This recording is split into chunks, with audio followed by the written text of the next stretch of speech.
Kings of Leon, California Waiting on XFM 104.9. Do you know what, Steve?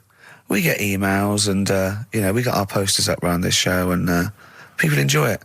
But I don't think we get the credit we deserve for picking the music. It's true. Because we're totally unplaylisted, and I don't know if people know about this, that mine and Steve's sort of first passion before comedy is probably music. We're really, we love playing each other sort of records and that. And maybe when we come back, we should do a show where there is no pressure to, like Carl doesn't press the buttons for us, pre-record it, where we just swap each other's sort of ideas for music. It'd be like the Ricky Gervais compilation tape.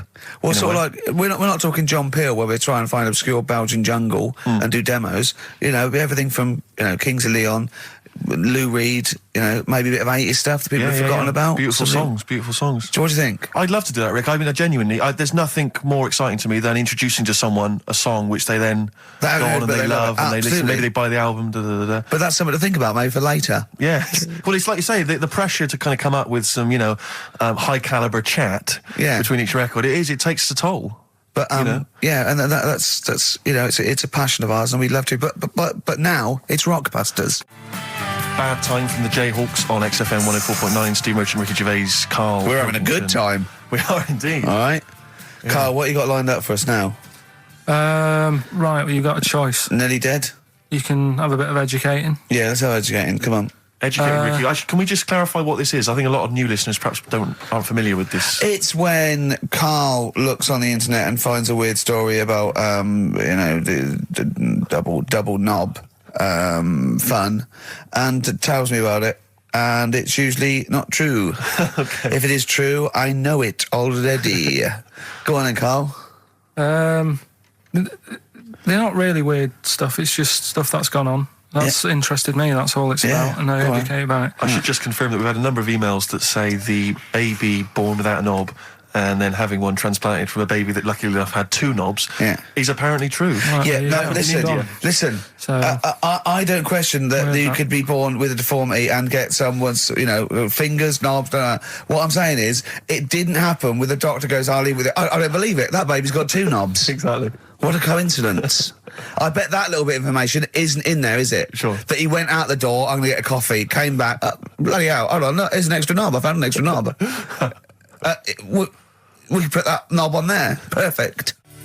Travis, writing to reach you on XFM 104.9, all right? A couple of emails here trying to respond to our requests for nursery rhyme related information. Oh, go on. Nikki Williams says that she was at infant school and she had a nursery rhyme book, and in the book, and this may just be the illustrations, but apparently the 10 in the bed in there were small baby monkeys, which you'll be loving, Karl. But again, I suspect that might just be the illustration that accompanied I remember I had a book of nursery rhymes when I was little, and my brother, he was older than me, I was about 5, so he was about 16, and I remember him and his mate just absolutely cracking up, because it said, up Jack got and home did trot as fast as he could caper. He went to bed and bandaged his knob, N-O-B, with vinegar and brown paper. I've since found out the knob is like the old English for head, but I didn't know why they were laughing. Of course. They were just cracking up. This was, whenever one of my mate's brothers came around, he said, where's your nursery rhyme book? And he'd read it to him. Yeah. And it was just the funniest thing in the world. The brown paper and vinegar was a popular method, because didn't Jack and Jill use that? They used something similar. No, that was Jack and Jill. That was Jack and Jill. Yeah, that's Jack when he broke his crown, which obviously, that means his head as well, doesn't it? Yeah. So he's fractured his skull on a sort of like an outcrop of rock. Yeah. And then... is that still used, the brown paper and vinegar? I don't think it is. I don't know, maybe in Manchester they're still using that, I'm not sure. Yeah. Tracy and John Burton say that they reckon a Humpty Dumpty was actually a cannon that used to sit on the walls of the castle in Colchester where they live. That makes sense. Yeah, that would make a lot more sense. Sat on a wall, I had a great fall, the King's One couldn't put hands together again. So he had they broke the cannon, or it meant it exploded. Maybe the cannon fell apart.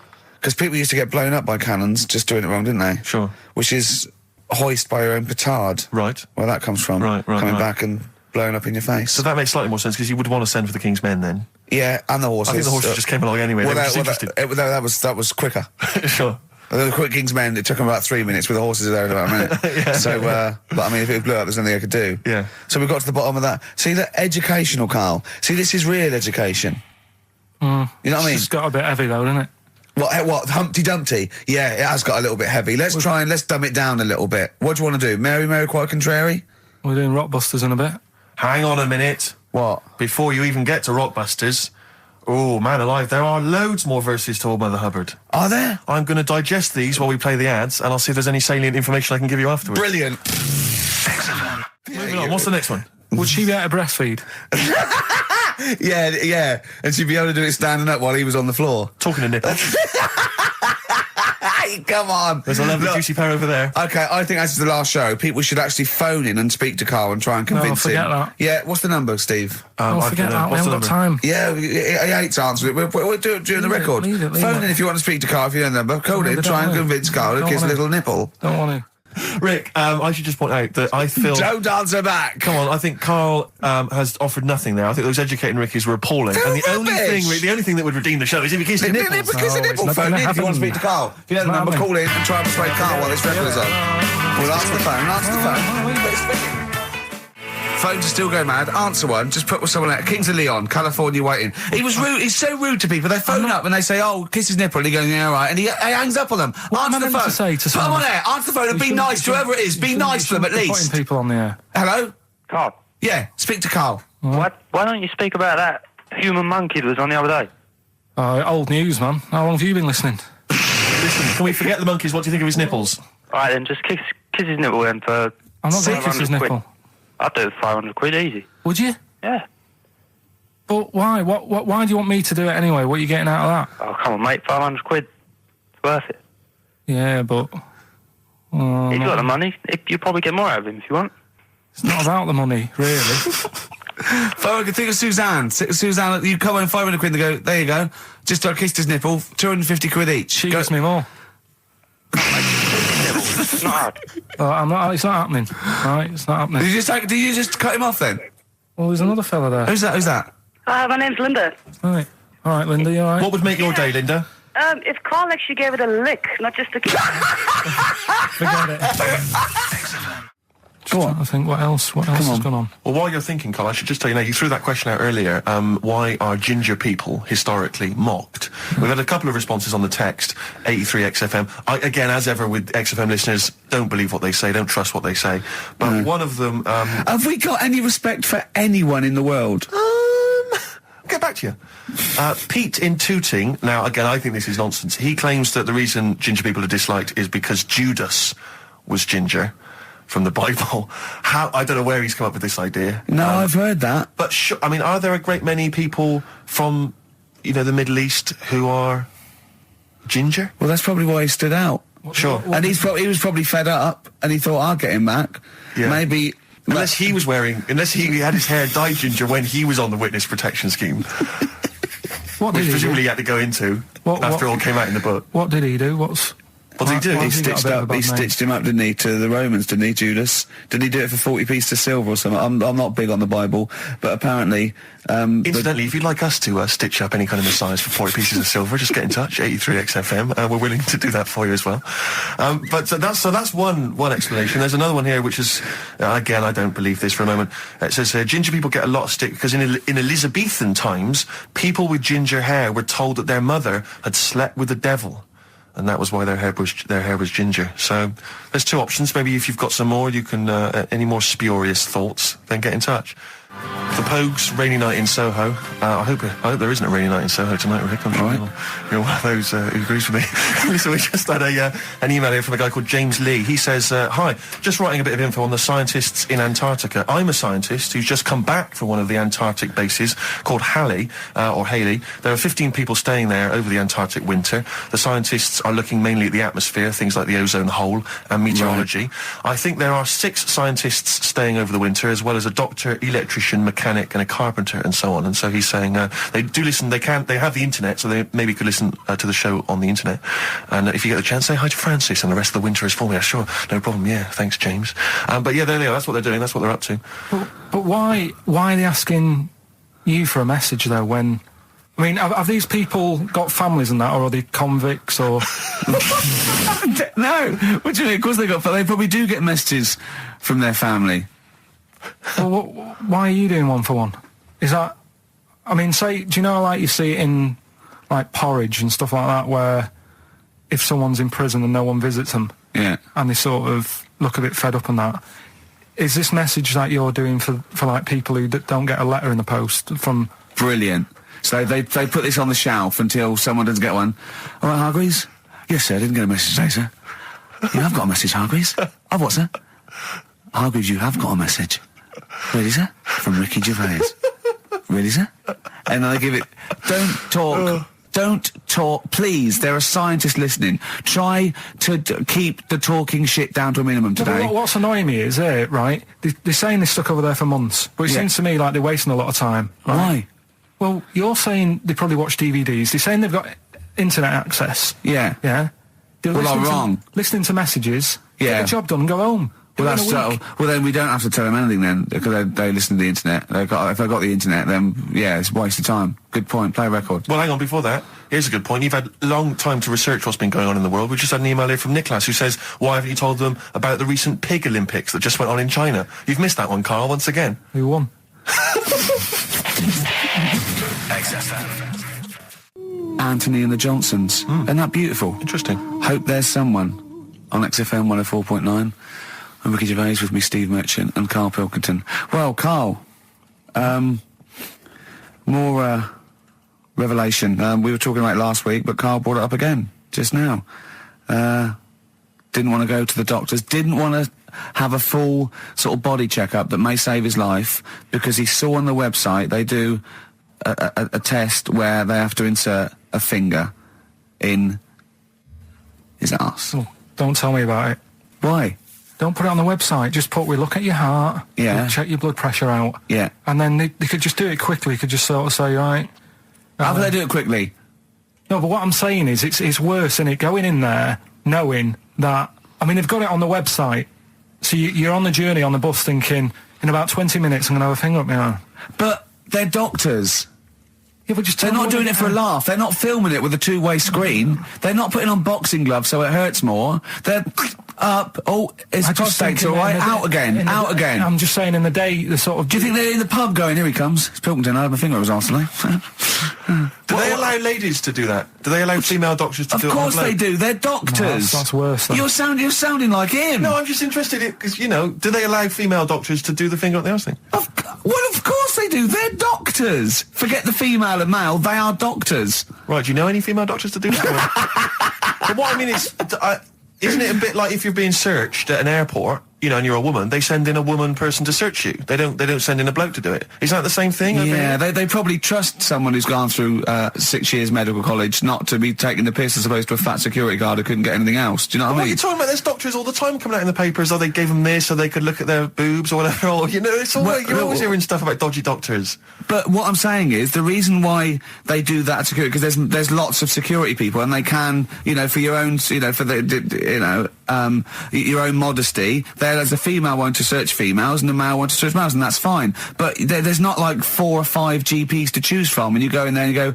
is it your arse and testicles? Do you want a bloke or... you accept what if they've got it. long fingernails? They don't have long fingers. What do you think this female GP looks like? She's sitting behind the desk like Cruella de Vil with cleavage and long red false nails, going, "Hello, love, bend over. This may hurt a little bit." There's gloves and Vaseline. I don't believe there's 2 of you now in the room, Karl. They're doctors. They have to. What would you rather do than put the hand down your throat and round your alimentary canal to feel your ass? It's a quicker way in. You seem to know a lot about these doctors who stick fingers up people's asses. You're a very well-informed gentleman about this sort of thing. Well, say if they did find something, Yeah. Would you then have to get like a second opinion, so someone else's finger? Well, no. They test it to see if there's anything suspicious. That it's usually a swollen prostate, which can be anything. So they catch it early, and that's it. They feel up there. But if you want a second opinion, then the same doctor will just stick a thumb up and have a feel around then. Yeah. So it always works in the same way. Yeah. Well, if there's a doctor who can, I don't know, put me at ease. I mean, surely there's another way around it. I don't believe that. I mean, what is this? 60 million people or something in the world, isn't they? 60 billion or something? Well, 6 billion, something? Yes, you got it. Right. You hit it. Well done. That's good work. Right, so yeah, there's 6 billion, did I say? Yeah, what's 6 billion then? Loads, isn't it? Yeah, but So if you want a doctor to phone up to assure you that the finger at the bum thing's not painful and that it's necessary and Just that that it's it's not just someone necessary, trying to get really. kicked. Just that it's not an easy way round. All right, what's Do the you know what I phone mean? number here? It's changed, haven't they? oh, You're the producer! Hang on, here it is. 0871 222 1049, and I think you select option 1. It tells you anyway what to do. please, if you're a GP or you've, you know, even if you've completed medical, I mean, we want a qualified doctor, really. Anything else is not good enough for Karl Pilkington. We'd love to. You can ask him all the other questions because you know, Karl, as I said last week, he doesn't feel his own testicles because he doesn't like the feel. Yeah. So, you know, I'd like a doctor to explain to him how necessary that is. And this is truthful as well. I've got very slight pain around the genital area at the moment, and I think it might be some kind of groin strain, but I'm a little bit anxious, not entirely sure Yeah, what it is. you've been with me twice when I've gone along to get them checked. Yeah. And I go, oh, what's that? Yeah. It's terrible. I mean, but, you know, it's usually... You're I think you're in a pretty low risk, aren't you? I'd hope so. You're coming out of the 20s. I think testicular sort of... I shouldn't be doing this. I'm not qualified. They told... All they said was to me, sort of like, it's 20s and 50s. Mine- So we're in... Mine sort of felt like they dropped a bit the other week when I was on holiday. I don't know if that's like when you're relaxing or I was wearing shorts a lot. How far? If it's 2 foot, it's too far. I was having problems walking. What do you mean? Why? No, it was just a bit, I had shorts on all day, I'm happy, I'm walking about on the beach, what have you. And then at the night, when I put some long trousers on, I was sort of walking like a ricket. They probably like stretch a little bit. Sometimes, I told you when I was about 18, I was scared. I went to the doctor. I felt a pain, right? And because I was doing biology, I thought I'd show off this doctor. I said, I've got a pain. I think it feels like it starts in the epididymis and goes up through the urethra either. And he went, Finger up the arse. he said, your jeans are too tight. They're squashing your balls. So we want a doctor like that. So what's the phone number again? It's 0871 222 1049. A qualified What do you doctor. mean your balls dropped though? We've got to come back to this. I don't know, they just felt like, it's not too bad at the moment. I was alright on the way in, but it was just... I feel twinges all the time, but you never know whether it's just because they're no, in... but they felt like they weren't my own. Do you know what I mean? They sort of felt a bit like these are... There wasn't a bloke standing really close to you, was there? And You didn't get them mixed up, did you, on the way back? On the flight back? felt Someone a bit else has got more- them. Take a leaf out of nudist books. They just walk around. They've got nothing on it. it. About nudists. Why? Well, let's play this ad break and that. And Have you had another encounter? if we've got time, I'll tell you about it. Have you really? Oh. XFM.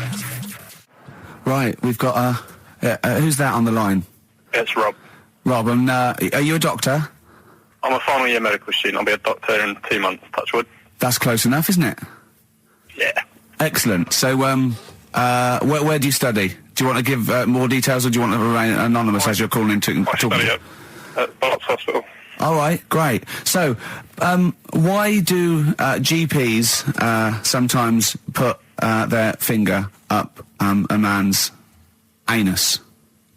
To see what's there.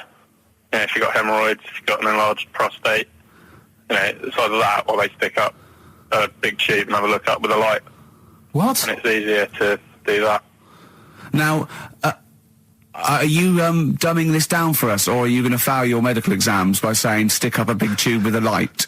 I'm dumbing it down. Okay, come on then. We're all intelligent people here, and Karl. So you tell us what's that called? It's called a sigmoidoscope. Right. Nice. That was a clever test, wasn't it, Rick? I think he's a real doctor. Yeah.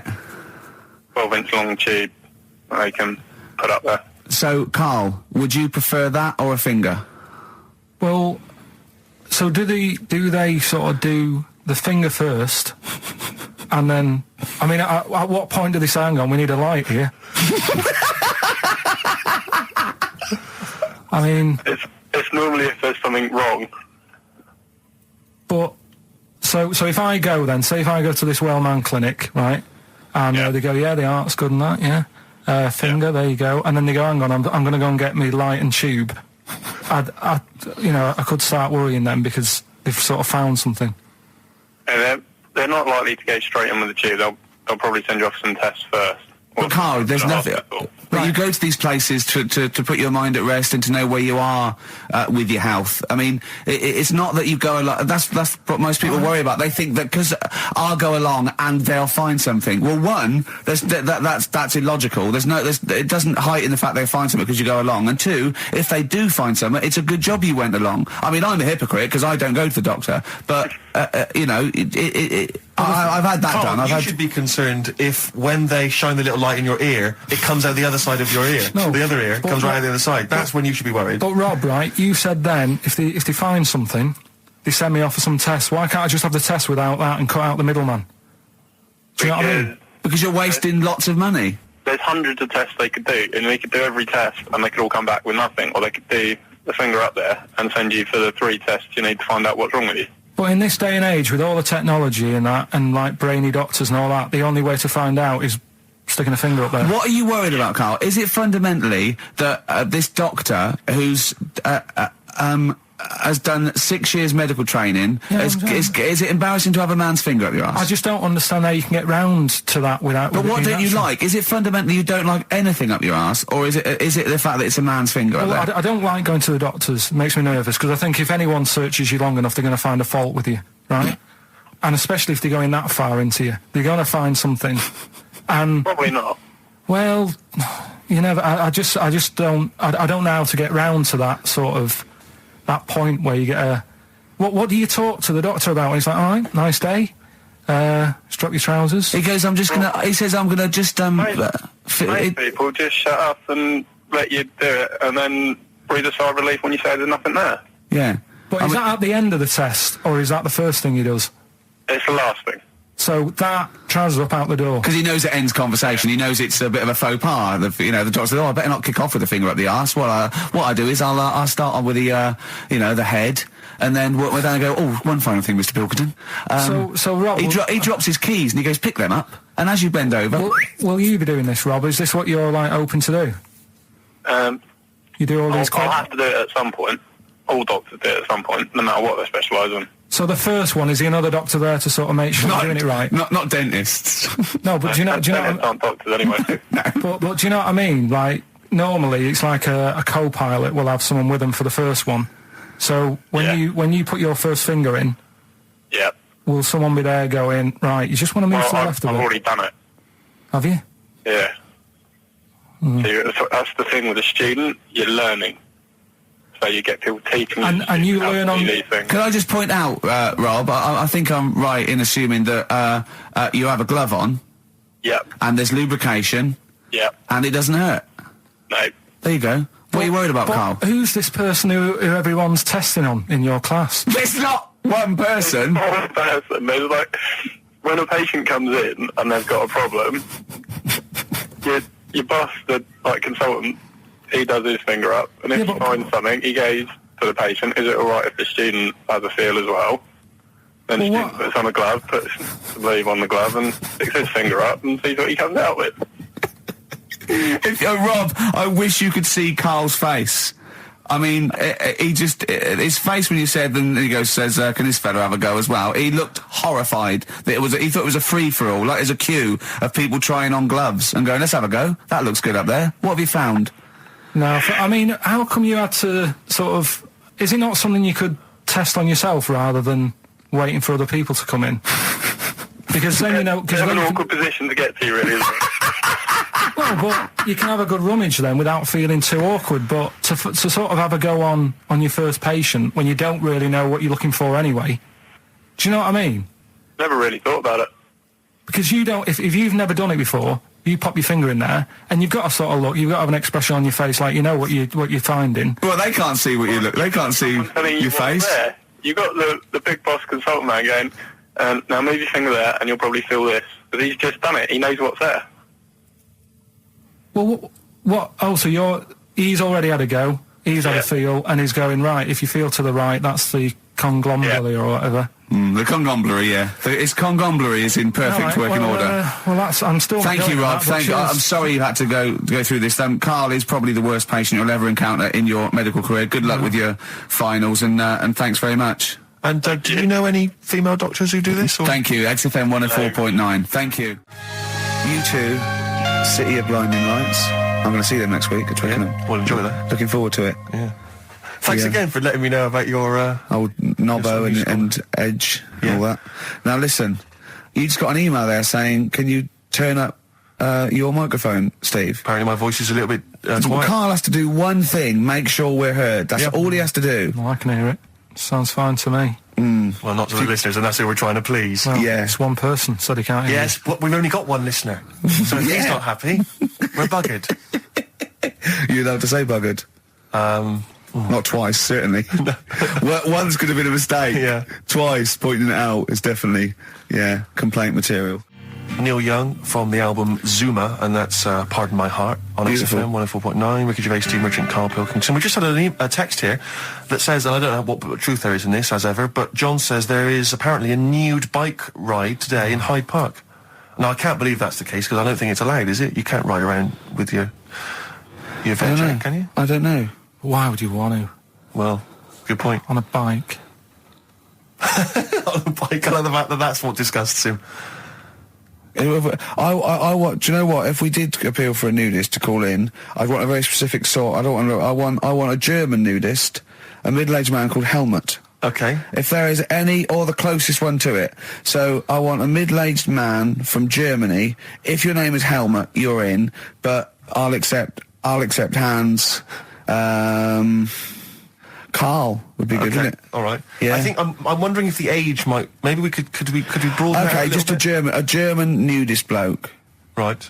Could he at least be fat? Could I find a fat German fella? If your name's Helmut, we're going to give you a big prize. Yeah. But, any fat German fella who likes to get his sausage out. Sure. Okay? It's sauerkraut. Yeah. What's the phone number? 0871 222 1049. It'd be good just to get an email or a text with a contact on it, and then I can just call them up in the week. Sure. And 83936 is the text number. I don't know what our audience demographic pans out like, Rick, but I'm suspecting that's probably a fairly small fraction of our listenership.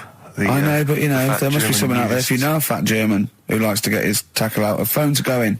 Straight away. Just answer it, Carl. Just answer it. Just potluck. it could be anything. Well, just see what it is. To be fair, it could be a nutter. It could be a nutter. But just say hello. Just tell your turn. It's not If straight away. important, he'll stay there, won't he? He'll stay there. Well, answer it.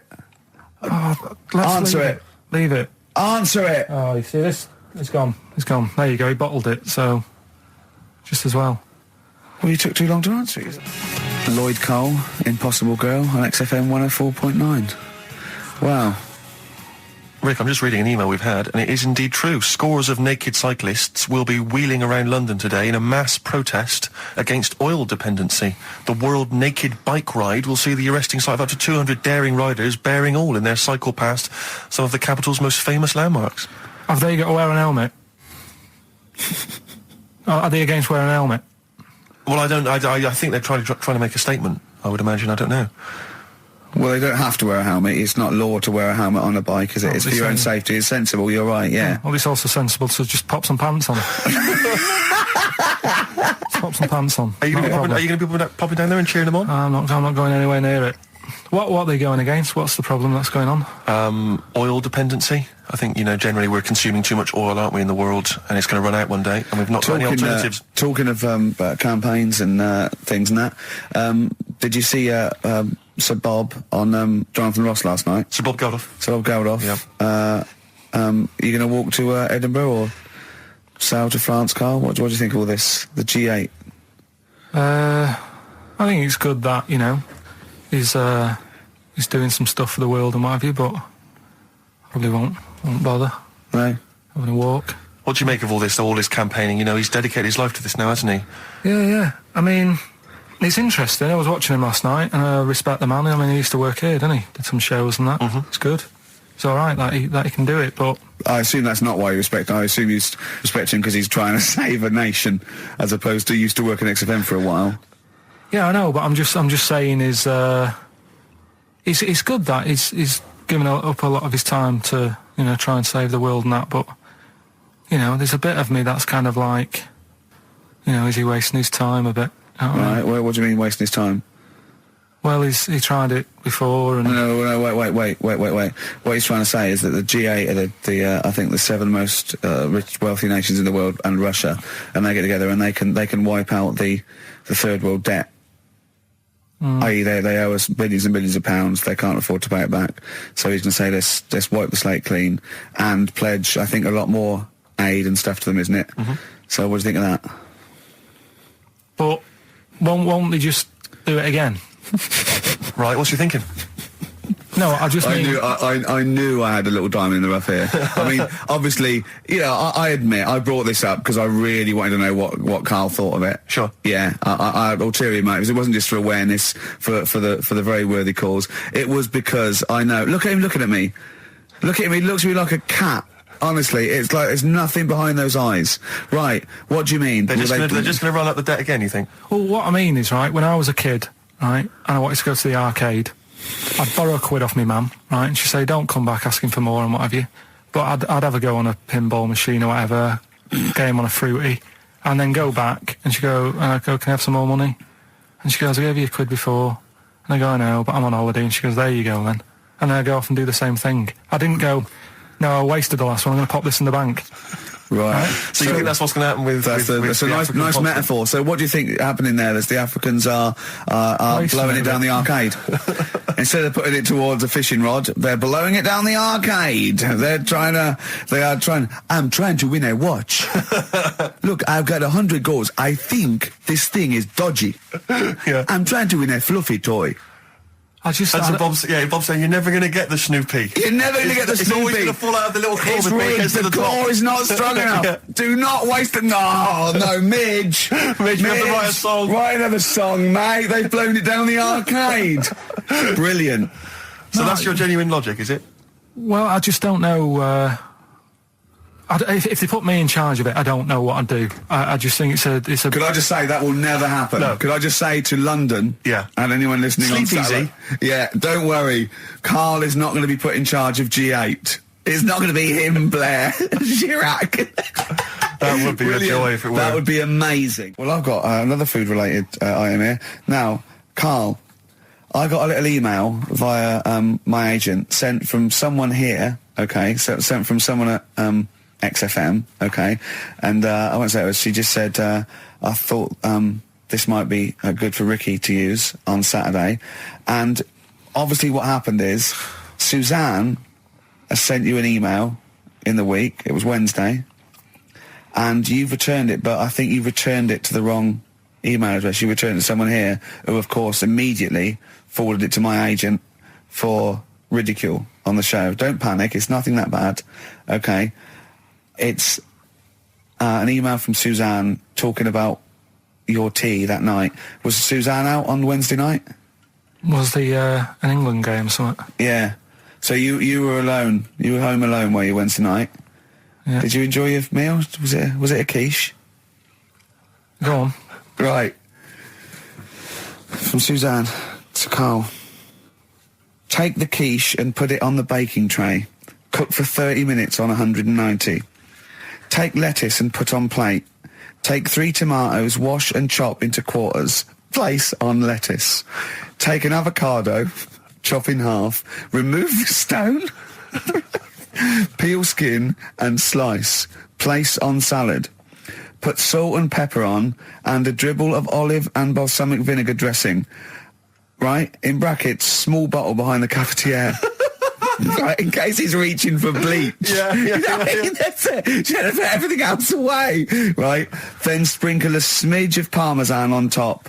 Remove quiche from oven, cut into quarters and put on plate. Eat. Oh, wow. Does she have to do that every single time? She's out. No, it's just that I'm not that good at cooking, right? And to be honest, that was a lot of hard work. I didn't bother warming it up.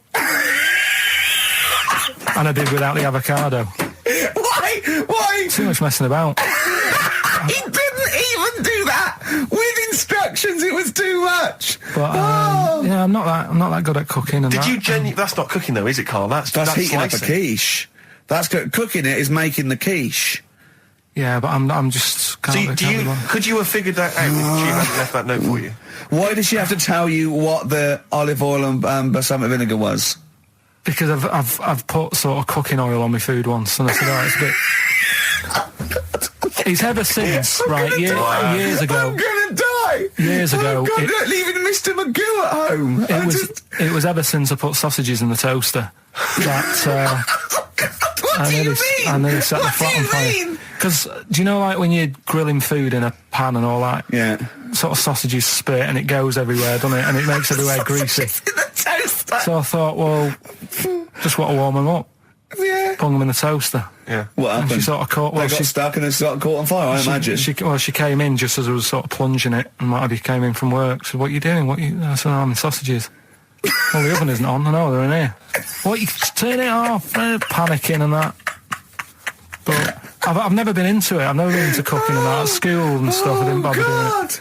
Oh, every time Suzanne comes home, she must think, please be the house still there. Yeah. Please not let me hear a fire engine as I come round this corner. Oh, God. She comes and goes, oh, God, thank God. I bet she's always happy to see you when she gets home and you haven't burned the place down or introduced some howler monkeys or something. Unbelievable. What I find extraordinary is there are people who are in sort of care in the community who don't need instructions No. on how to prepare food. Oh, they do. They can do it. Yeah, you show them once. Yeah, they and they've learned don't. it. Whatever you do, don't put sausages in the toaster, Johnny. Do you know what I mean? Yeah, and they've don't- learnt it. They don't put sausages in the toaster. What did they put their fingers in? But, yeah. Landed Ben Folds on XFM 104.9. We've had an email, Rick, from Simon Whittaker. He says, he's throwing the question to Carl. Have you seen the video for that Ben Folds song where there's apparently a monkey working the sound desk and shifting the piano? So, yeah, you want to check that out.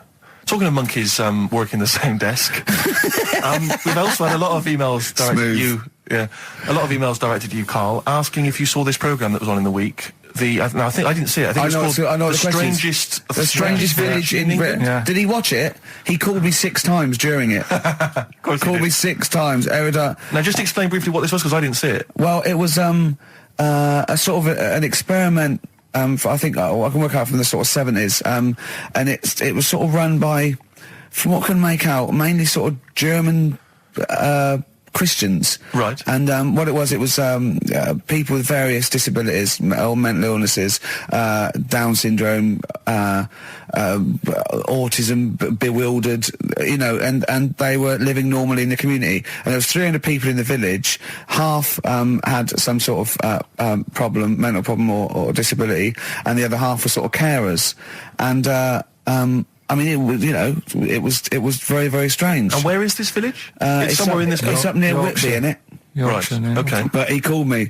He called me at various points. We were watching that. It started off. He went, "Geez, if that's the beginning, what have they got coming up?"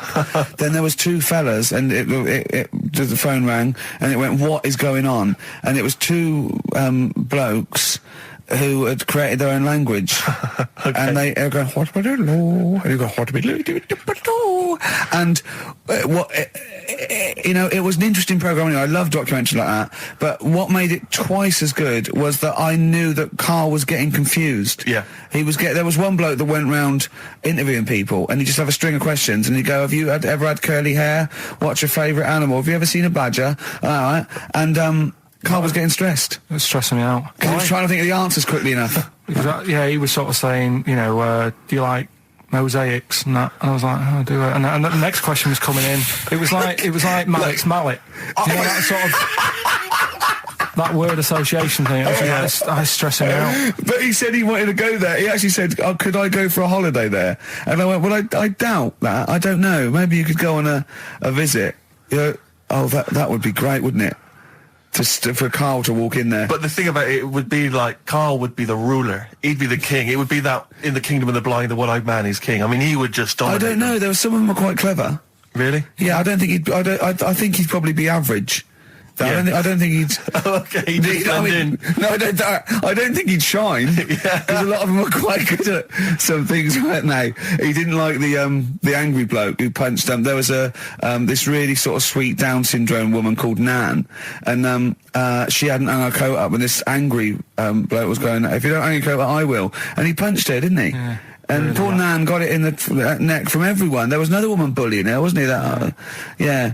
But you like the little The little Down syndrome fellow with a woolly hat who was helping alright. that woman. If I went there, he's the one who had sort of humped down, so come on, let's go for a pint or something. Sure.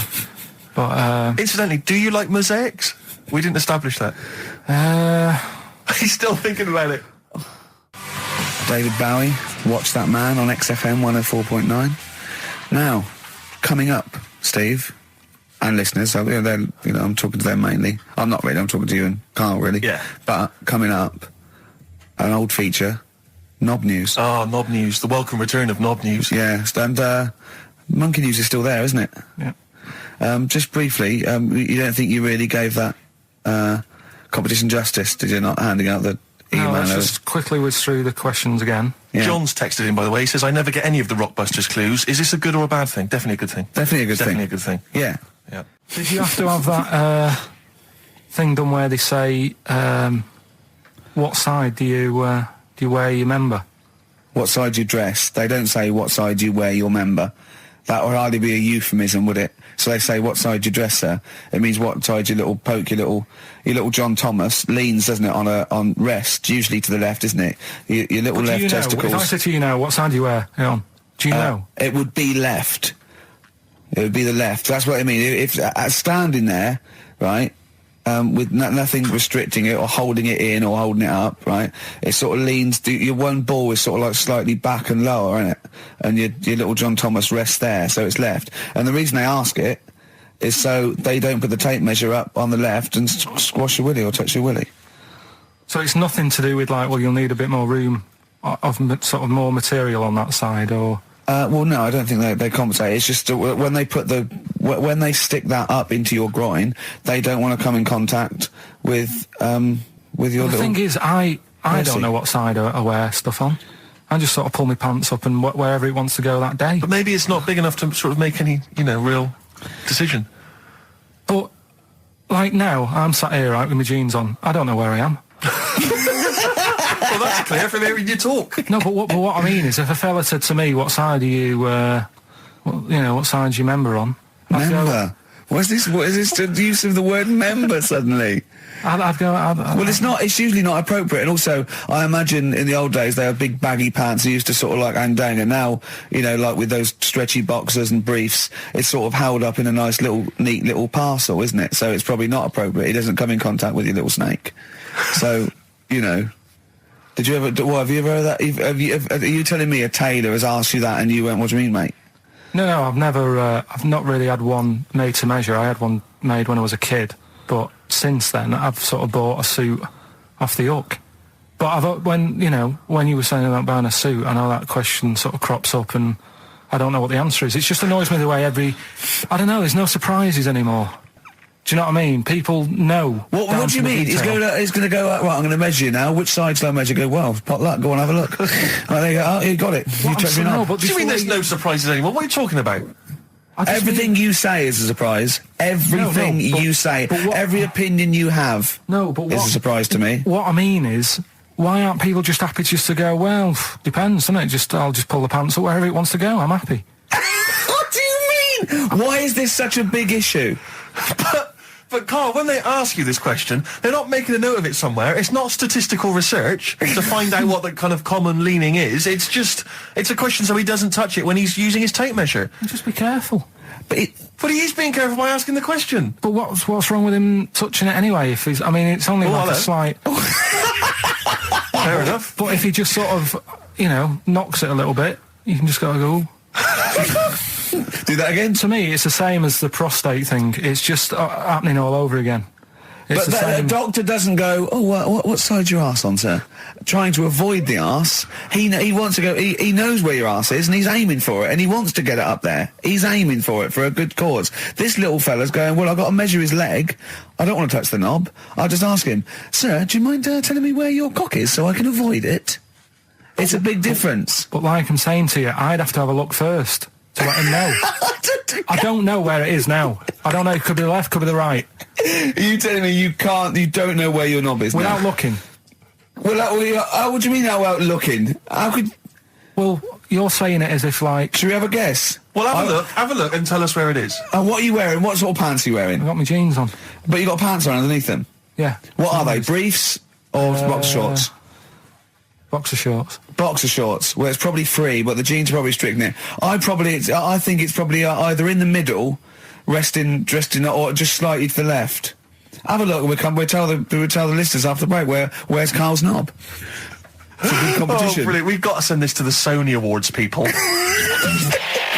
XFM. Run, Snow Patrol on XFM. Well, big question. Where was Karl's knob?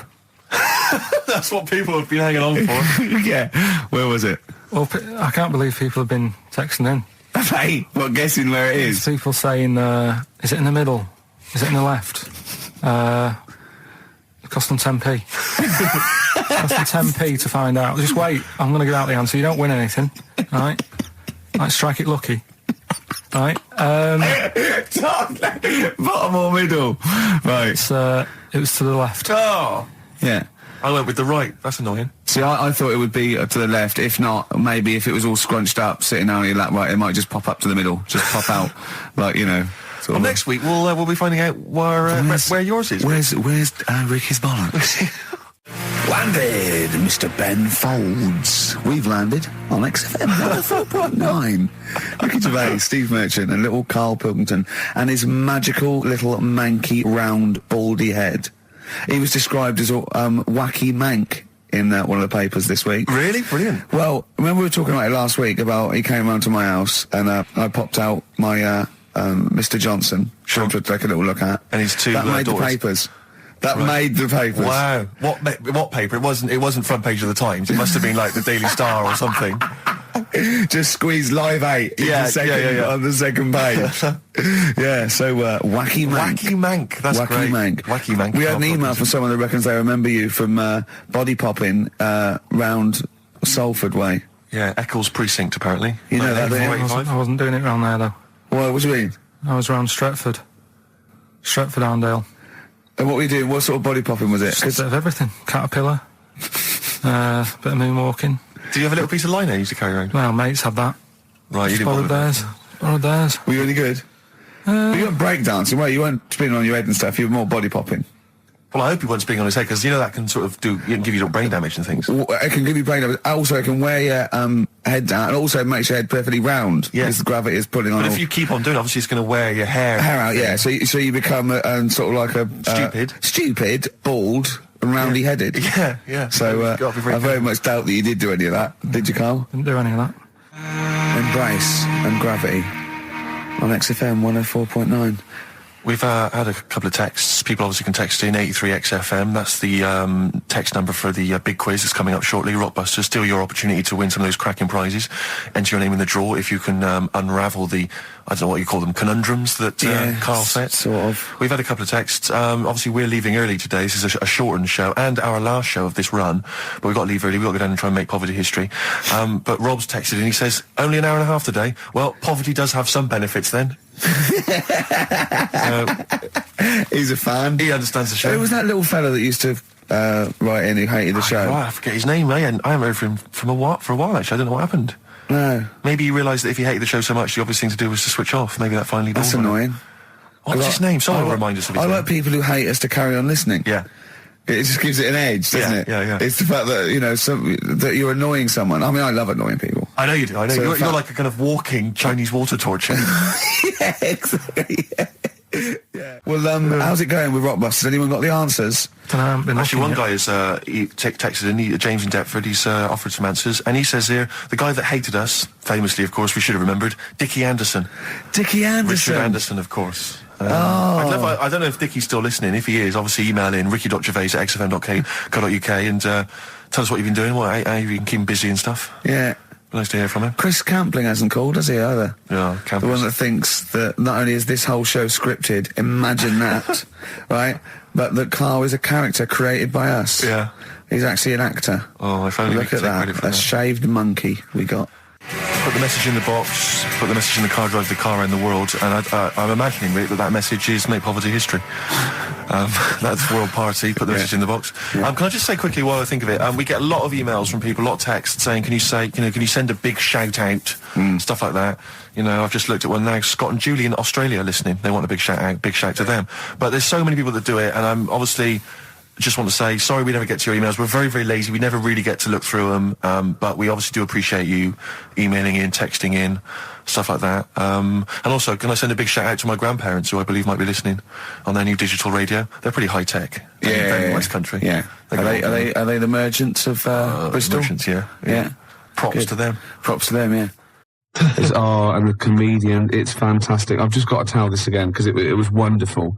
Okay, so it gets through to the tiebreaker. The two couples are at the end. It's from like about 1979, and they're dressed like it. Do you know what I mean?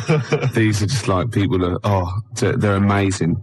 And they make you look. Oh no, they're still better than you. And goes, okay, both pairs, fingers on the buzzers. Goes right. Ted gets the envelope and goes, right, okay, fingers on the buzzers? Yeah, ready. German composer, but British born. He looks around. No one knows. So he goes, most famous for his Messiah. No.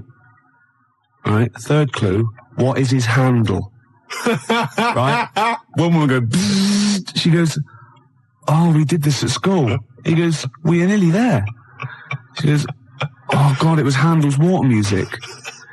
He went, so what's the composer's name? She went, Chopin. He went, I'm going to have to throw it across. Buzzes in, this bloke goes, is it Beethoven? Isn't that fantastic? Why? I mean, you've mentioned to me 3, 2, 1 in the past. Oh, it's fantastic. They deliberately got on the worst contestants ever. Well, no, they just weren't right. Have you seen the clues, though? I am a car and not a bin. Or am I? Holiday Inn. And we'll reject that one. Well, it says we are a car, but if you reverse car and change some of the letters, it's bin. Hard luck. Tough shit, you lost. Sorry. Well, but see, why is it we don't go on those shows and clean up? I know. Because catchphrase is the other one. What, getting a job as a caretaker? Catchphrase, you'll see a cloud with a silver lining, and they'll say up the garden path. No, it's not. It's a good answer. It's a good answer, but it's not quite right. I wish I could give you the money out of my own pocket, but I can't. Oh, they're fantastic. There was another one, right, when he was asking them questions, and they're paying for pounds, and they get like a maximum of 10 questions, and that multiplies. So it was, okay, let's have a go. We're looking for words in the English language beginning with I-N. So he goes, we'll start with that one. Industrial, going back and forth. Goes, Asian country. Right, this bloke went, Iran. He went, no. He said, I was confused about that one. It is in fact in the Middle East. Forgetting the fact that it started with IR. And he came back about 10 minutes later and went, oh, of course, and also it doesn't start with I, and so the floor must have been Ted, you thick. Look. What do you mean? What do you mean, sympathising with him? Oh. Gervais, what's your favourite, it'll be alright on the night clip? I'm talking about all sort of 58 shows that they must have done. No, that is difficult. See, I'm wondering if it is that one with Mr. Chips from Catchphrase tossing off. Have you seen that one? Yeah, it's great because it's just an error and it makes it look as though he's tossing off. But he's not. And I don't know what it is. I bet I don't know what the catchphrase is. 01715. Mr. Chips is coming to dinner. Another bit of him doing his stand-up in America. Oh God, it's so nauseating. He's got another series apparently. Does anyone like Lenny Henry? Oh, well, obviously. It's a massive star. Does anyone listening to this show really like Lenny Henry? Yeah. Or, is there anyone that annoys me more than Lenny Henry? I should answer that one, shouldn't I? Yeah. Do I win a prize? I think what you want to do there is you want to speak correctly. It's another simple thing, Gervais, which will help you out in your radio career. Oh no, I'm a swerve driver. That's 3 minutes 41. I've got to pick one. 7 minutes the news. Gervais, whoa. Before you move on, can I just tell you, because we talked about celebrities and going to school with celebrities and things. Yeah. I have a very famous second cousin. Really? Yeah, I'm going to tell you who it is in a minute. Really? Yeah. And I've got the best joke in the world. Have you? I should have been trailing that. That'd have kept them on their tender hooks. Why are they sitting on tender hooks? So we've got... What are tender hooks? I think it's tenter hooks. I don't know what they are, but I don't think it's... What? Okay. 0171. Who annoys me more than Lenny Henry? No one. You've won that one. So don't bother phoning in. But who annoys you, the listener, more than Lenny Henry? Yeah. Oh, that's a good one. Clever. Because then it's thrown it to them. Yeah, and it's their simple. opinion. Oh! Simple thing. Excellent. I noticed again you didn't bother to give the whole phone number. What did I say? You actually just said 0171. It used to be, as I recall, 0171 580, which is about half of it, but no, just 0171. Oh. Gervais, you know last week we started a competition where people had to send in photographs or pictures or anything. Oh, yeah. I would show them to you indiscriminately during the show and see if you would laugh. Yeah. Got the first one here. Yeah. From Michael in Crouch End. Yeah. All right. You liar, that wasn't it. Well, it could have been. You did that. I did that myself. But that's the idea. Yeah. That's the idea. Facts. Can I just say facts? Oh, God. Facts. I'll admit, I drew that one. Right. Wait a minute. And I could never, not only could I not tell them what that was, I could never explain it well enough. No, there's nothing you could do to explain that picture. No. Suffice to say, if you've got a picture that you think can make Gervais laugh, and we will hopefully give a prize to somebody somewhere during the show. It's specifics like that make this show sort of, you know what I mean? The vague promise that there might be a prize. Yeah. Anyway, if you have a picture that you think can make Gervais laugh, 0171 580. Shut up, I'm trying to give the number here. 0171 580. That's enough. 1234. That's the fax number. Yeah, exactly. How are they going to phone in a drawing? It's simple things, Gervais, that let you down. Next up. So I'm there with runny eyes. I'm tired. I'm a little bit drunk. I'm in a white tracksuit with shades on. I had turned into Jimmy Savile. You just become Jimmy. Yeah, and I saw all these kids looking at me thinking, oh... Bless him. They're going, you all right? Oh, where's the toilet? He's done it. Nah. No, dear Jimmy, I am 4 years old and I have a terminal illness. Can you fix it for me to live a long and healthy life? Well, no, but we have arranged it for you to do a duet with Mr. Shaky Stevens. Hooray! Hooray!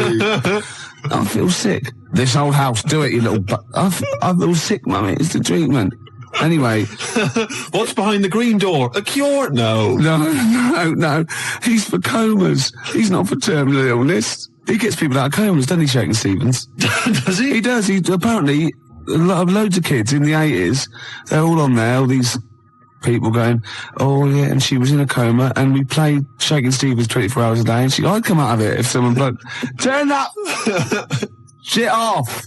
You know what I mean? Who would you least like to visit you if you're in a coma? Oh, crumbs. Imagine it, right? You're in a coma, yeah? You're in a catatonic... So you've got all your senses. You've got all your senses except sight. You can't do a thing, right? And you've got someone there to come and visit you. You're helpless. You can't move. Just sort of lying you on can't the bed, say anything. Helpless. But you can feel... I'll tell you, I wouldn't want to visit me. Jason Donovan. No, I wouldn't want Jason. So it's not... I don't like his voice. No. Or Philip Schofield, don't like his singing voice. Andy Peters. I haven't heard him sing. No, but I wouldn't want him round. Really? Why? No, I don't know. It's just something about him. Yeah. Wouldn't want him there. Anyway, we've got some Skunk Anansi coming up. Larry Grayson's welcome. So, and I'll tell you what else, it was Village People. Oh, I love them. Bring the four of them round. YMC, 4 of them. What one do you want to leave out? There was 5 of them. No, there wasn't. There was 5 of them. There was 4. There were 5 in Village People. 4 village. Everyone knows there's 4 village people. Really? All right. Wait a minute. So there's a fire. No, hang on. There's a road cop. Yeah. There's a Red Indian, obviously. Obviously, yeah. There's a construction worker. And there's something else. There's a chef? No, a chef? A candlestick maker. Oh, that's great, isn't it? Yeah. A tailor. At the back with those little half-moon glasses. YMCA. Do a little bit of sewing. Who was it? Hang on, wait a minute. There was fire chief. What are you on about? Is there a fire chief? No, not a fire chief. There was a police. Oh yeah, play the record. The black guy was a road cop, traffic cop. There was a policeman. There was a Red Indian, obviously. Native American. Yeah, there was a construction worker. Yeah, the moustache. Cowboy. Was there? Yeah, of course there was a cowboy. Was there? Yeah. Well, who was the 5th one then? I don't know if there was. I might have made that up. Maybe I just dreamt of one. I thought of maybe a bloke dressed up as Judy Garland. Steve singing along there to Baby Bird, which is ironic because when you sing, when you're putting your head back and your mouth open, you look like a baby bird. Do I? Yeah, because the long neck and that sort of goiter thing you've got look like a sort of like a fledgling pelican. And the worms, of course, hanging from one leg. But it's ironic as well because you're like a Lizoidian as well. You're Is that a real word? Because you're a Lizoidian. Oh, right, of course. Yeah. Don't, because I sometimes forget that they're not real words. You sometimes forget that your language comes from the voices inside your head. No, listen. I use my own language. They tell me what to say and I say it. No, listen. You're sort of like a little bird-like Lizoidian thing, right? Which is like the Archaeopteryx. Like the link between that sort of lizard man going flight. Oh, goodness me. They've kicked in again. They've kicked in early. Oh. They're not meant to start for about an hour. What, the voices? No, the tablets. Right. Go on. The argument was, what should people put on their cassette tape compilation inlay card? It's illegal. They're not allowed to do. It's illegal. I agree they're not allowed to do that. Right. But I was offered, you'd asked me to tell them what they should put down, right? Yeah. I'm telling you, the track we played was recorded by R.E.M. Yes, right? it was. Not Cleek. So No, don't that's write right. Cleek down. No, write R.E.M. down. Exactly. How are you spelling that? That's correct. How are you spelling that? That's capital R, capital E, capital M. Right.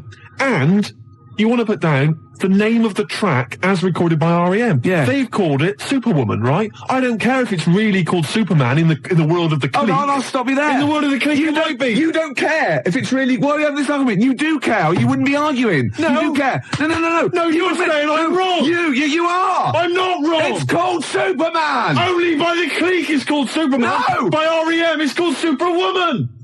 No, they can't. They can't. No, They can do what they want. Sometimes they call it Superman. Make your mind up, at least. They call it Superwoman. Are you sure they're called R.E.M.? Or have they changed that? They call it Superwoman, you tosser! How are you spelling that? That's SUPERWOMAN. You idiot, you fat imbecile! Friday night, you'll love this, I went to a party. Got invited to a party, a genuine... No, that was an afterthought. You said I went to a party, then you suddenly went, I got invited to a party. What? Did you get invited to it, or did you just go to it? I got invited to a party. I went to a party. Okay. Well, which is it? I was at a party on Friday night. Okay, right, okay. And it was people I know. It's up in North London. I live in South. Not that that's particularly important. And what I'm saying is I left my... Yeah, you weren't in your... What you were saying is you weren't where you pay rent. Exactly. No. So I got there, and there were a few people there I didn't really know, and I got introduced to this girl, Christine. Right, and I'll be honest with you, I don't know if anything might have happened. Do you know what I mean? It could. Do you know what I mean? All I'm saying is we were getting on well. Things were happening. All right, we were having a chat. Okay. Hey, Gervais, you're interested already? Yeah. Anyway, she wanted a packet of fags, right? And a few other people wanted a little bit of grub or whatever because it was late night. It's about 1 a.m.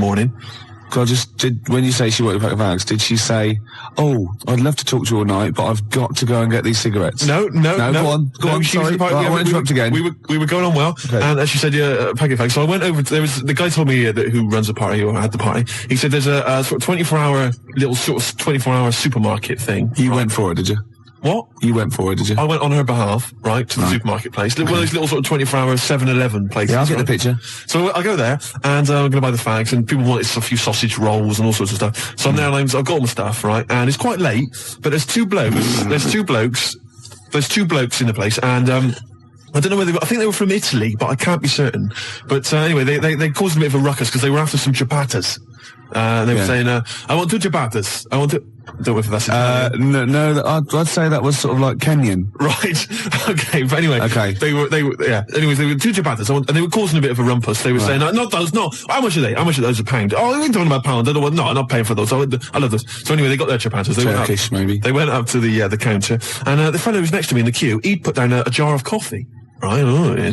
So anyway, the fella said, ciabattas, you have the pound for the ciabattas. And there are 2 of them, they're brothers. And he puts the ciabattas in the carrier bag, and he picks up the coffee as well, secretes that in the bag, right? Walks out. What? Well, the Italian bloke drinking someone else's coffee. He stole someone's coffee, right? There in plain view. So he gets outside, and the shopkeeper says, whoa, wait a minute, come back in, mate. Whoa, you picked up this fella's coffee. What? What are you accusing me of? What are you saying? What are you accusing me of? You say I'm stealing? Well, no, definitely Turkish. Probably works in a prison. Yeah. You stealing? What are you stealing? You accusing me of stealing? You accusing me? Yeah. And the fella said, well, and he says, look in the bag, ciabattas. Where the coffee? I'll be honest with you, he'd hidden it outside. He'd already got rid of it. It was smooth. Right, Yeah. so anyway, now he's getting a bit violent. No, ciabattas. Oh, yeah, I buy the ciabattas. They're not very nice ciabattas. I eat them, they're not nice. He's accused me of stealing coffee. He's pushing things off the counter. He's throwing the ciabattas everywhere. Really? Right? And it's terrible. And Is he smashing plates? he wasn't No, 'cause I'm smashing just getting a plates. hint from the accent. Go on, sorry. Right, yeah. So anyway, he's accused. Oh, you accuse me, and it looks like it's going to be a fight, Gervais, I'll be honest with you. I'm nervous, right? Because I'm stood next to him in the queue. Yeah. I'm thinking any minute he's going to turn around. What are you looking at, fish monster? Yeah, they've sent you out because they thought you wouldn't get attacked. Exactly. And, you know, how ironic. So I edge backwards towards the frozen goods section. Yeah, you're And thin against the fridge. I'm hiding. I'll be honest, I was hiding. I'm not going to lie to you. I'm a coward. Really? So anyway, the Ciabatta brothers. they're causing a bit of a rumpus, and it's all going on. So they decided to call the police, the shopkeepers. Yeah. Right? Well, now the Ciabatta brothers are nervous, so they go, "No, it's all right. Don't keep the Ciabattas. We're not paying for them. I don't want my money back. It's all right." And so they move towards the door. But a little Probably fella, spent some time in Delhi as well. a little fella, he's barricaded the door. He's used some of the Really? display units. He's barricaded it, right? Fantastic. So the Ciabatta brothers are trying to get out, right? They can't because he's holding them off, right? They can't get out. They're caught. They're smashing the place up. Really just throwing things on the floor, right? And he's going to me, help me keep the door closed. He's from Italy as well. I think he was. Yeah, probably relate. Go on, yeah. He's saying, help me keep the door closed. I'm saying, well, I can't, the leg and everything. I can't help out. No, I can't. I just got to be over here. The dialysis machine, if I don't get back, the battery runs out, I've got to, yeah. So anyway, eventually the Ciabatta brothers, they actually knock the stuff over and they get out the door and they leg it off down the road. Yeah.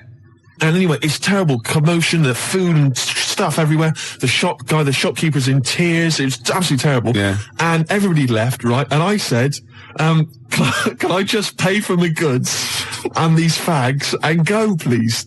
And he went, no, shop closed, we can't serve you. And I went, listen, I've just been stood here. I almost got in a fight. I want to pay for my goods. Yeah. And he was in tears. I can't. He probably selfish wanted to shut the shop just because he'd been robbed physically and attacked. Yeah, and then you'd been waiting there patiently, not helping. Exactly. He must have been there for about 10 minutes, not helping. Yeah. He should have served you before then, really, before the fight. It was crazy. So anyway, I demanded he serve me. Right? Yeah. I bought everything. Was he crying as he served you? He was crying. I left the shop, got back to the party. Yeah. Christina gone. Because I got caught up in some bloody dog day afternoon scenario. I missed out on a possible. How's your father? Will you say? Well, I missed out on a fag at least. Yeah, yeah. And the letdown of her saying face to face no. Yeah. I mean, at least there's a little bit of hope when you get back and go, there's your Benson's. Ooh, do you want a drink? Yeah, there's a little 7-Eleven just the other side. You go across the road, you go the other way. I'll be about 10 minutes, love. It didn't happen for me. It will. The game show, right, that I came up with. Yeah. Okay. And it features me, but I think it could be perhaps a vehicle for yourself, Gervais. Yeah. What's All it right. called? I'm going to tell you, it's called Ricky Gervais Meat Rations. Right. And I like it already. You like it already? Because there's a part in there for me. Yeah. Could I play the Ricky Gervais? Yes. Yes. Fantastic. It was originally called, basically, let me just summarise very briefly. I'm not going to tell you all the games, but it's basically recreating the heady days of the war. Right. Right. That's fantastic. It's beautiful already, isn't it? It's got the nostalgia thing. I've got a game as well. But it was originally going to be called Ricky Gervais Fag Rations, Right. but apparently cigarettes weren't rationed in the war, so it's called Meat Rations now. Excellent. And I'll tell you some great games. My favourite is, what's it called? To be perfectly Anne Frank. It's a great game. It really is a great game where you've got to pretend to be Anne Frank and hide from sort of snooping Nazis. Oh, that is It's a fantastic. great game. And there's also, of course, let me go into it. There's also Dig for Granny. Good. I'll dig for victory if you like. And what happens is you're scavenging through rubble, right? Can I just say, and these are copyright. Anyone trying to rip me off? I mean, I've got the Penis Puppet Theatre. Yeah. I've got a stake in this, surely. haven't I? certainly. Ricky Gervais Meat Rations. You can have a bit of my Penis Puppet Theatre. That's lovely. Yeah. And I've also got a new game that I'll talk about after yours. It's called Tip the Balance. And it's sort of like a game for 4. And it's like, I'll send it off to Waddington, see what you think. I mean, there's teething problems with it. Okay, well listen, Gervais, look, Let's play Don't Fear the Reaper. Let's play that tune. By Blue Oyster and his cult. It's a classic. Yeah, and then we come back and we try and make some money. Let's make some cash. And there must be some sort of fun with gas masks. Yeah. When you can all put them on and dress up as I don't know, one of the banana splits. Yeah. That's what could that be? Gas. Who snork? Yeah. Yeah.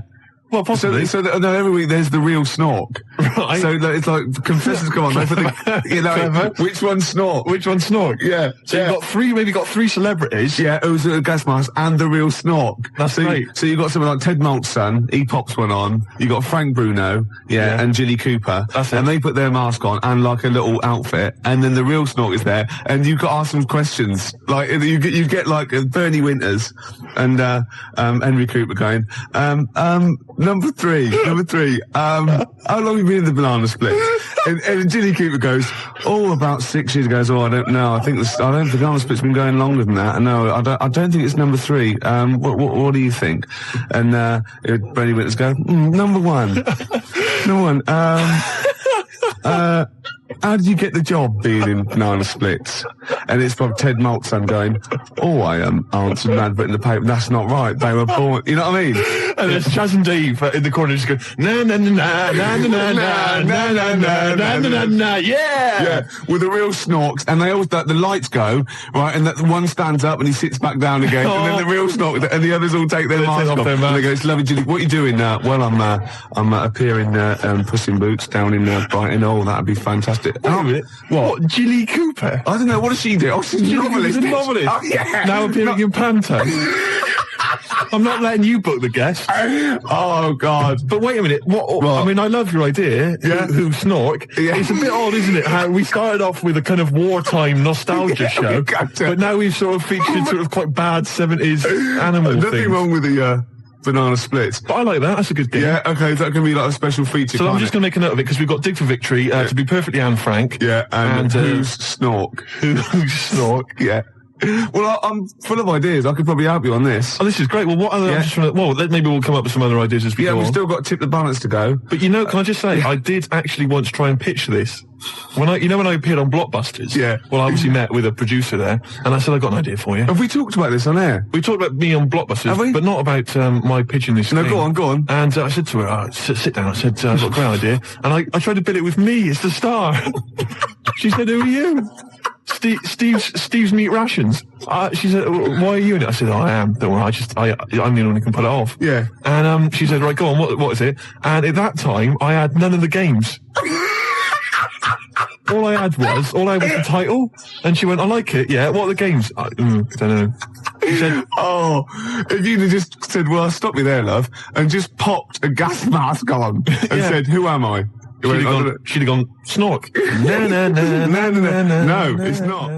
I used to write when I was at school. Oh, yeah. Now, I didn't watch sort of kids' programs when I was growing up. I watched sort of crap adult ones. You know, I mean, ITV on the telly from 12 midday through to like midnight, and I'd watch all the police series, Police Story, Charlie's Angels, Steve Austin, and Teen Knight Rider. Teen Knight Rider, yeah. And I wrote this essay at school once, and I just couldn't stop, and I started serialising it. And every time I just kept writing, I was sort of like, people were reading it at school, and it was about a cop, a New York cop, who was as hard as, you know what I mean? Yeah. And I worked out what his name was. Now, God, this is how television influences me. Because it was one word name, which was his surname. That was the title of the book, title of the series, and that's what all his friends called him. Right. It was called Jezuk. Jezuk? Yeah. Jezuk. Yeah, I thought it had a Z and a J. Jezuk. Jezuk. Yeah. Do you know it does sound so close to like Pillock or Jesse. Yeah. Or Nonce. No, Nonce. There's no Nonce. Well, do you know what I mean? Cross between sort of Jezuk. like Pillock and Jism.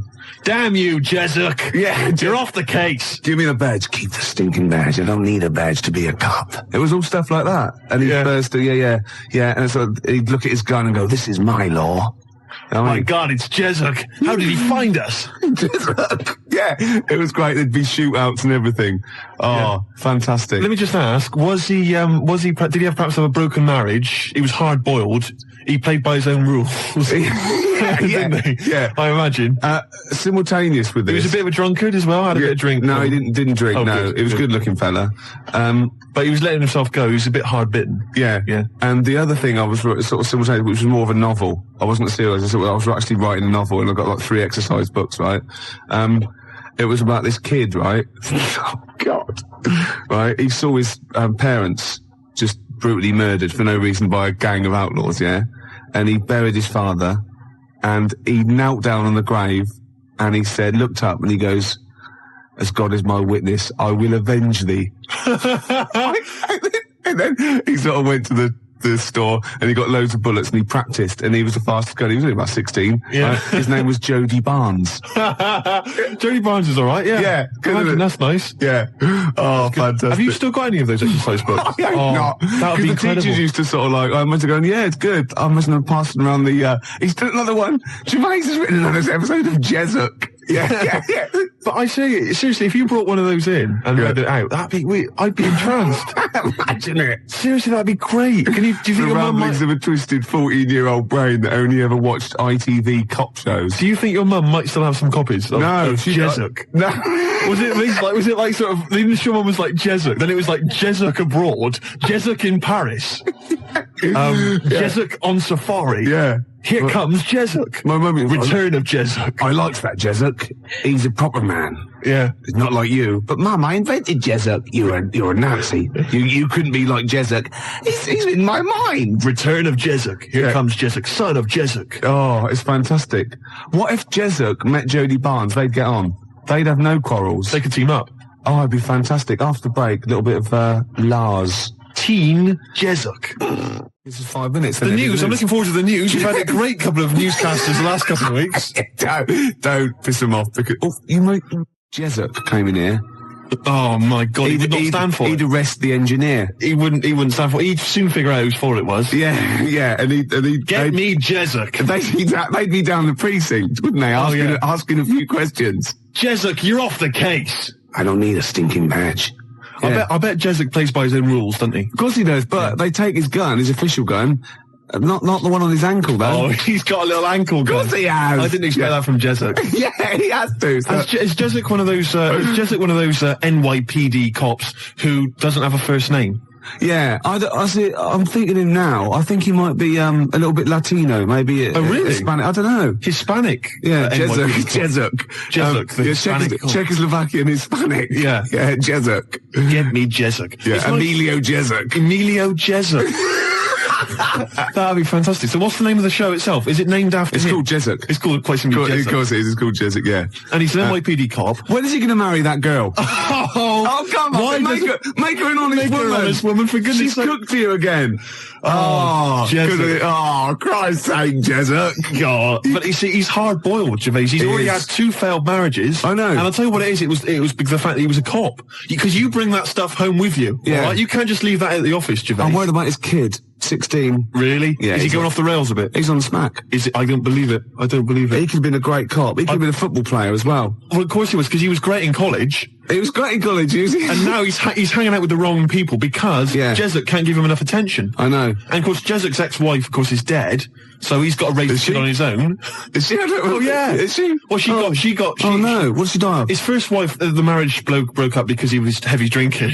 Oh God, yeah. And the fact that he was a cop. Yeah, but that's because of the things he has to go through every day of his life. I know. Listen, you're facing smackheads coming at you, coked on crack, right? Oozes, right? You got to let your hair down in the bar. He killed a young kid. I know he did.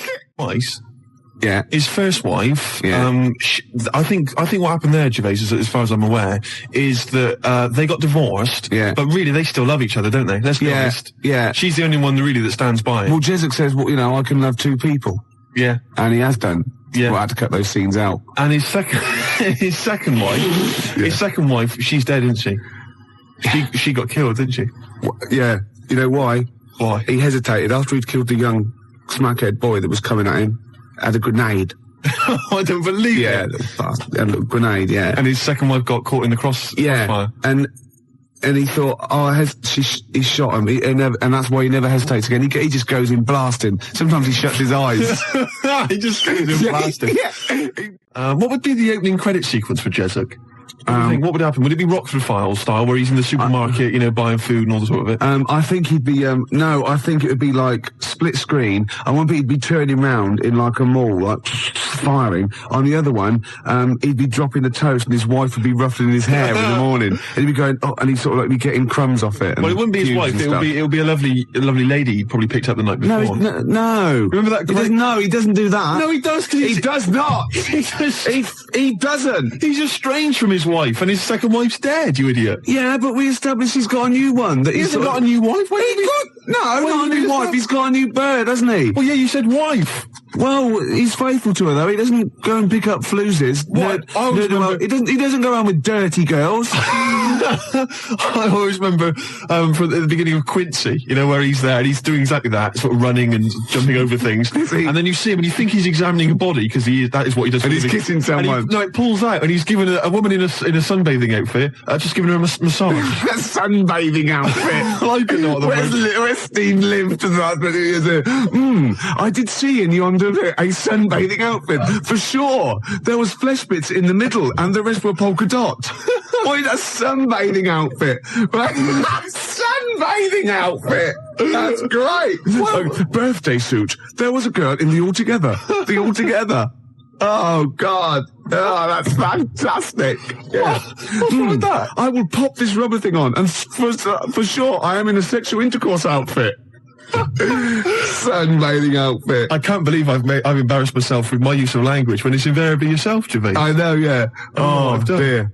Oh, yeah. We usually have a few beers and we get throughout the show and I get steadily drunk, which is unprofessional.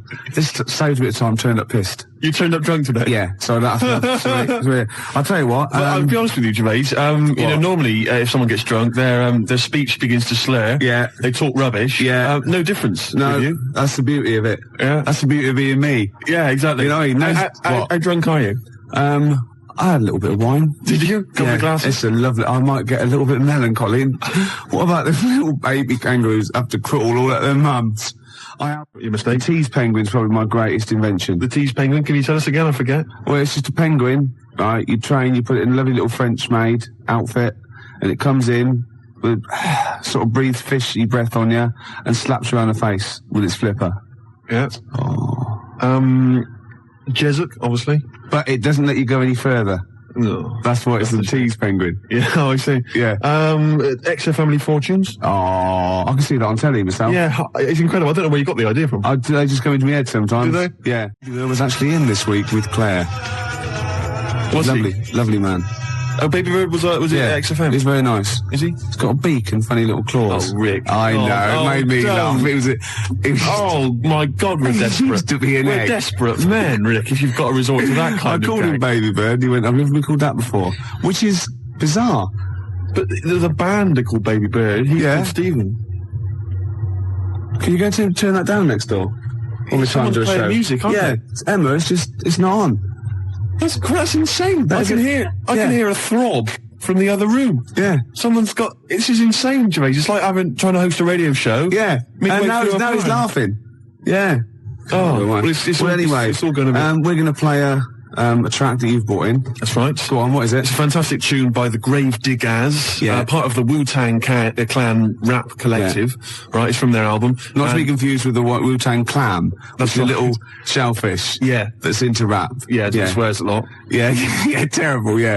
The track is... Got a muscle posse. The track is beautiful. You've probably heard it on the dance floor, maybe in some indie club. Yeah. 1-800-SUICIDES. Yeah. Now, I would stress, Rick, it has got a bit of bad language. I know. I mean, I've listened to this twice, and I reckon I've got it off pat. I reckon I'm going to pull the fader down at just the right places and go, okay? Right, you're going to sort of bleep it out. And if it goes wrong, so what? That's real. People have a problem with swearing. I don't. Do you? No. I'm doing it because it's rules, and, the great thing about we want to stay on air because, we take our job seriously. We do. And, I think we're sorry, excuse my French, bloody good DJs, Well, I think you're absolutely right, Rick. Yeah. Let me shake your hand. Yeah, all right. There we are. Yeah, a good shaking of hand there. I love a bit of rap. That wasn't actually French. No. Was it? It's weird, that, isn't it? Pardon the French. People always say when they maybe say bollocks. Excuse my French, but le plume de ma tante. Hey, come on, language. We'll be learning a little bit of a foreign language later. I've brought in Instant Yiddish by Fred Kogos. I've always wanted to learn Yiddish. Really? Yeah. Narishnek, foolishness. Some glick, some schlimmen, yeah, for better, for worse. So I'll teach you little usage phrases like that, right, out of the old Instant Yiddish book. But first, what was this? Gravediggers. It's Gravediggers. They're keeping it real, they're keeping it raw, so there is a bit of bad language. Yeah, well, mine's raw. You keeping it raw? Yeah, of course I have. Right, I'm gonna have a go at this then. All right. Right. Don't get No, 1 nervous. minute. No, don't. Shut up. Right, I've got to play this. Shut up then. Don't put me off. I've got to concentrate. You 'cause I know whether... bleep it out live. I will, yeah, shut up. All right. Is it going? Oi. Okay. Okay, Take it calm. shush. Take it calm. All right. I think there's one coming. I know. Your life for no reason. Oh, good work. Good work. It's all right. You're doing okay, but you're not out of the woods yet. This is too stressful. Oh, you're doing well. I don't think there's any more. I don't think there's any more. I know. No, just play it. Okay. Of course I am. I'd tell you, one day, right, it's just one of me at the moment, but one day there'll be a whole squadron. It'll be like Planet of the Apes. Oh my God, and you don't actually need anyone else to sort of like breed, do you? Exactly. We can just reproduce as we are. It'll be like Planet of the Apes, right? There'll be sort of a Charlton Heston figure. Planet of the Squids. It'll crash land. Get your damn dirty tentacle off me. It'll crash land. Yeah, exactly. And there'll just be loads of me crawling around, all identical, chasing him on horseback. And they see like Bristol Temple meet, and they go, "Oh my God, they blew it up!" Yeah. He's back in Bristol with all your... Oh no. Incredible. There must be an organisation of volunteers or something who, if it's like touch and go, if it's really serious, if you're like clinically depressed about it and you really can't get a woman, they don't want just people turning up who can get girls and saying, "Oh, I fancy," you know. But in your case, you know, they'll speak to you, they'll see you, and I think, you know, there must be some sort of national health thing or private where you can actually sleep with, I don't know, a voluntary worker. You know what I mean? so? Well, yeah, there's people that... Yeah, I know, but there's people that, I don't know, volunteer for geriatric duty, you know, and they're exploding all over the place. They're covered in the stuff, right? There's people that work on leper colonies, right, for, you know, for nothing. There must be someone who will sleep with you out of sympathy.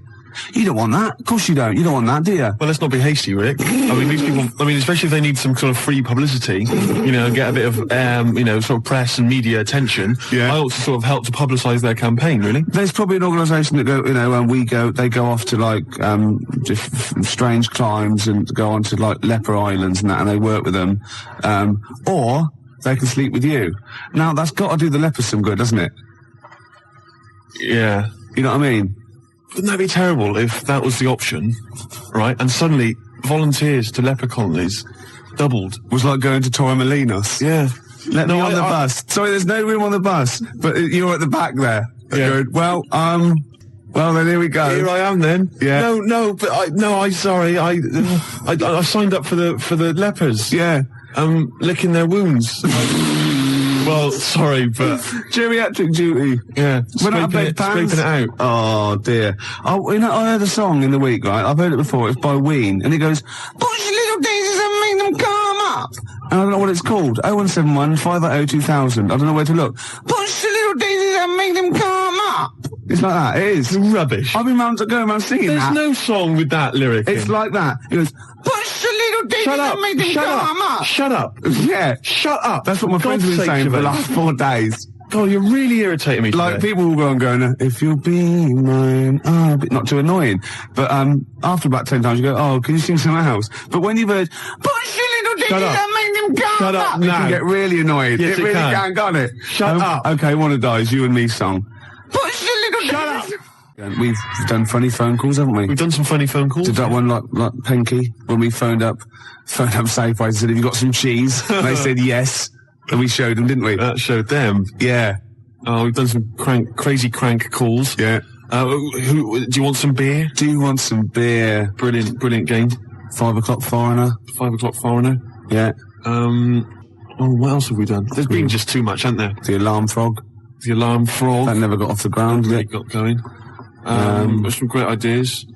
Tip the balance. That's the last one I've got. Tip the balance? You haven't explained it.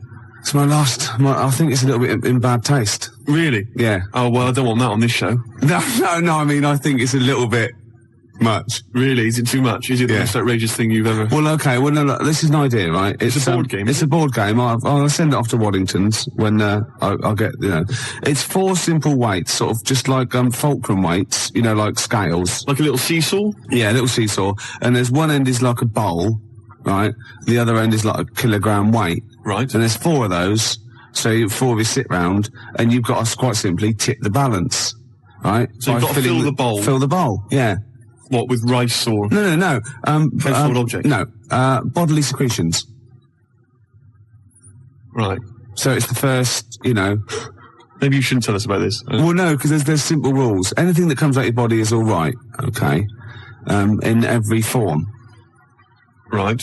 Well, anything that comes out of your body, Yeah. you put that into the bowl and sort of tip the balance. So, I was just thinking, if I said it quieter, it wasn't so bad. I was going to go, well, it's piss. Do you know what I mean? Yeah. Doesn't work right. Snot.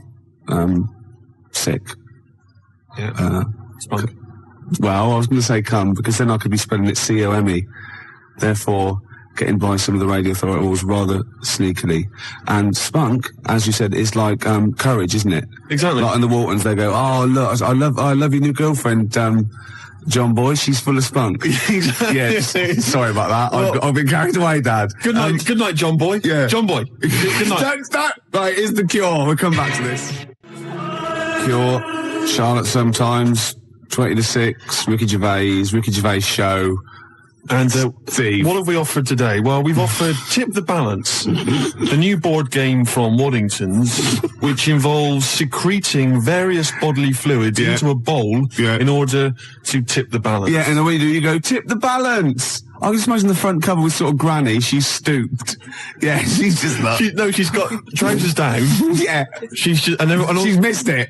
She's missed it completely. They're all laughing. And the family are there behind her. They're clapping and cheering. The mother just laughing, doing a dustman's blow. Yeah. Right. And the 14-year-old boy, he's got... right, okay. Well, he's enjoying it the most, let's be honest. But what about if you know that bingo is the most popular evening pastime in the country, and there are these huge bingo palaces. Yeah, that's because with they haven't thousands of seats. Yeah. Imagine if they were all playing Tip the Balance. We crack the smell. Oh, it'd be incredible. God, that'd be fantastic. That'd be great. You could have winner stays on. Yeah, because you'd have a disadvantage then, wouldn't you? Well, I've just. I imagine in Japan they've already got a TV show like that. I'd imagine a kilogram's a lot though to get rid of. Yeah, you've got to have a lot of sputum. I know everything. Yeah, but I think it's a great idea. Could you give birth into the bowl? Yeah, well, no. Well, you could, but anything you put in there, you lose. So you'd have to be willing to, like you can't. You could bleed into it and amputate into it, but you can't have it back. Like you couldn't put a false limb in, right? Because you bleed it there, because that, so that's sort of cheating. Yeah. But there is a thing called the fish card, where if you're all out of it, right, you're all strained out, and you've vomited, you've snotted, and that's it, right? And everyone's got 0.8 kilograms in theirs. You can go fish card, right? And you can take someone else's bowl and pour it into yours, but you got to pour it via your mouth. Right. So you take a big glug of that, and you do it, and you win. You've thought this through, haven't you? Yeah. You've played this, haven't you? No, I haven't played it. I haven't got the equipment. Right. Jeff Buckley, everybody here wants you. Wow, nearly end of the show with it, isn't it? I can't even be bothered to criticise your It's not worth it, is it? use of language anymore. I know, yeah.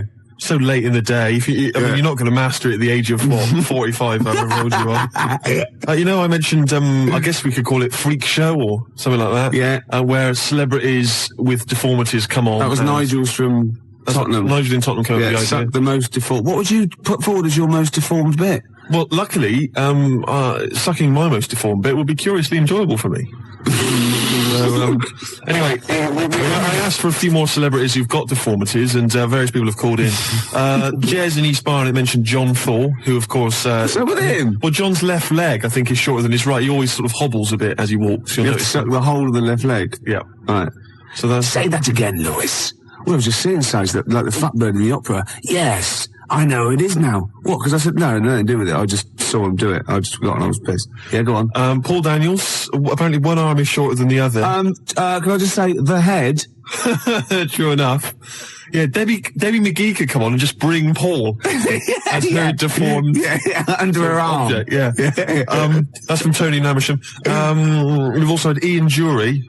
Someone's mentioned that. Says that Ian Jury... His left side, Really? Did he have a stroke or something? Polio, wasn't it? Yeah. So his left side. And Anthea Turner, apparently she lost the middle 3 of her toes or something in a sort of horrible accident. I don't know if that's true. Anyway, Anthea Turner would be great. Just get her on anyway.